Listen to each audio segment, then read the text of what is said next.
पहला वाला जो उपाय है वो आपको एक अमावस दीपक वाला उपाय करना है। देखिए, अगर आपके परिवार की तरक्की नहीं हो रही है ना, परिवार की तरक्की के लिए, परिवार की उन्नति के लिए, आपके परिवार की सत्ता बढ़े, मान मर्यादा बढ़े, आपको जीवन में हर क्षेत्र में सफलता मिले, है ना, तो अपने परिवार की खुशियों के लिए इस वाले उपाय को करना बिल्कुल मत भूलिएगा।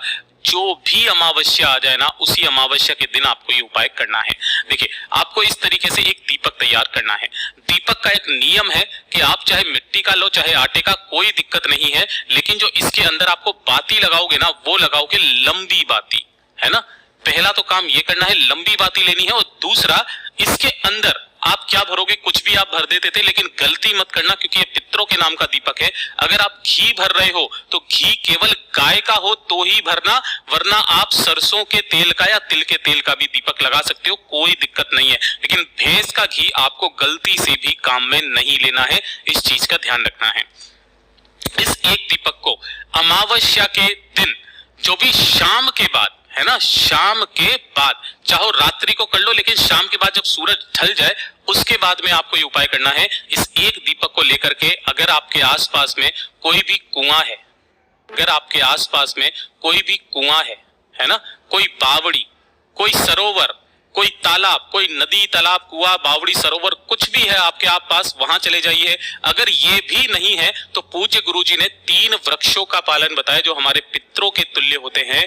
पहला, पीपल का पेड़। अगर पीपल का पेड़ भी आपके आसपास में नहीं है तो किसी भी वट वृक्ष के पास में चले जाना। और अगर वट वृक्ष का भी पेड़ या पौधा आपके घर के आसपास नहीं है तो शिवालय के पास में कहीं न कहीं आपको बेलपत्र पेड़ जरूर मिल जाएगा, जो कि माता पार्वती के आंसुओं से जिसकी उत्पत्ति हुई थी। ये भी हमारे पितरों के तुल्य माना जाता है। आपको उस एक दीपक को इन सभी में से किसी भी एक जगह पर लगा करके, और ध्यान रखना, इस बत्ती का मुख आपको जो रखना है वो दक्षिण दिशा की तरफ रखना है। वहीं खड़े होकर के अपने पितरों का स्मरण करके, ध्यान रखना, पितरों का स्मरण करके परिवार की उन्नति, परिवार की तरक्की की कामना करते हुए वापस घर की तरफ चले आ जाना। पूज्य गुरुजी ने कहा, जो अमावस्या पड़े, चाहे कोई सी भी अमावस्या हो, चाहे वैशाख की, चैत्र की, ज्येष्ठ की, किसी की भी, उस दिन आपको ये उपाय करना है। आपकी परिवार की तरक्की कोई नहीं रोक सकता। इस पितृ आपके तृप्त हो जाते हैं और दोनों खुले हाथों से लुटाते हैं। पूज्य गुरुजी का बहुत अद्भुत और अचूक उपाय है, जरूर कीजिएगा।